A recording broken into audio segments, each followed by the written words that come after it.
मैंने तो बस वही लिखा है जो जिंदगी ने मुझे दिखाया है। बागबान मेरे बारे में या किसी एक इंसान के बारे में नहीं है।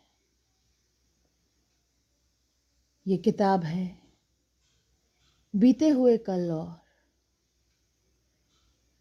आने वाले कल के बीच फैले हुए सन्नाटे के बारे में। ये किताब है एक पीढ़ी और दूसरी पीढ़ी के दरमियान टूटे हुए हर पुल के बारे में। ये किताब है झुके हुए उन कंधों के बारे में जिन पर बैठकर कभी कुछ बच्चों ने जिंदगी के मेले देखे थे।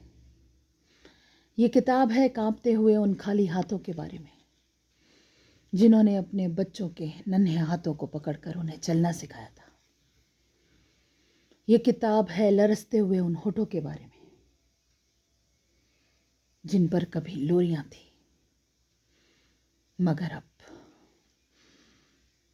बरसों से खामोश है। जमाना बदल गया है, जिंदगी बदल गई है। हमारी उम्र के लोग याद करें कैसे बेकार के रिश्तों और बंधनों में उलझे रहते थे हम लोग। बाप के चेहरे में ईश्वर देखते थे, माँ के चरणों में स्वर्ग दिखाई देता था। लेकिन अब लोग समझदार हो गए।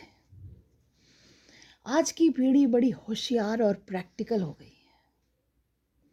उनके लिए हर रिश्ता एक सीढ़ी की तरह है जिस पर पांव रख के वो आगे निकल जाते हैं। और जब उस सीढ़ी का कोई इस्तेमाल नहीं रहता है तो उसे घर के टूटे कुर्सी मेज, टूटे फूटे बर्तन, फटे पुराने कपड़े कल के अखबार की तरह रद्दी समझकर किसी कबाड़ खाने में फेंक देते। लेकिन जिंदगी सीढ़ी की तरह ऊपर नहीं जाती है, जिंदगी पेड़ की तरह उगती है। माँ बाप किसी सीढ़ी के पहले पायदान नहीं होते। माँ बाप जिंदगी के पेड़ की जड़ है। पेड़ कितना ही बड़ा क्यों ना हो जाए, कितना ही हरा भरा क्यों ना हो जाए, जड़ काटने से वो हरा भरा नहीं रह सकता। इसलिए आज बड़ी विनम्रता और आदर से मैं पूछता हूं कि जिन बच्चों की खुशियों के लिए एक बाप अपने मेहनत की पाई पाई हंसते हंसते उन पर खर्च कर देता है, वही बच्चे जब बाप की आंखें धुंधली हो जाती है तो उन्हें कतरा भर रोशनी देने से क्यों कतराते हैं। एक बाप अगर अपने बेटे की जिंदगी का पहला कदम उठाने में उसकी मदद कर सकता है तो वही बेटा अपने बाप के आखिरी कदम उठाने में उसे सहारा क्यों नहीं दे सकता। जिंदगी भर अपने बच्चों पर खुशियां लुटाने वाले माँ बाप को किस जुर्म में आंसुओं और तन्हाई की सजा सुना दी जाती है।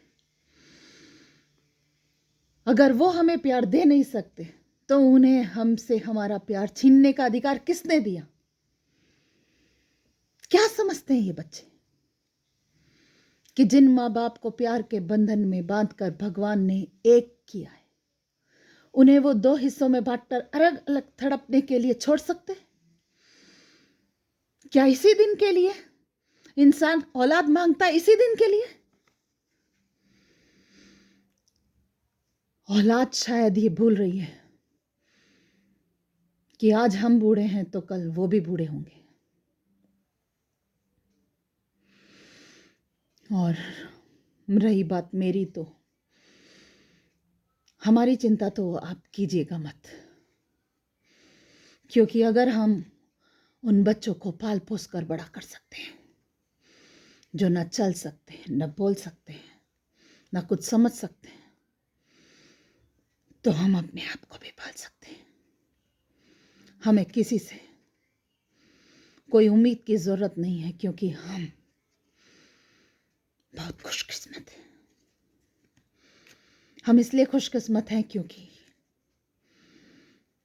क्योंकि हमें जीवन ने एक ऐसा हम सफर दिया है जिसके साथ चलते चलते रास्ते आसान होते गए, जिसके साथ चलते चलते उलझने सुलझती गई, और वो हम सफर है मेरी पत्नी Pooja. Thank you for being there. तुम हो तो हम हैं तो सब कुछ,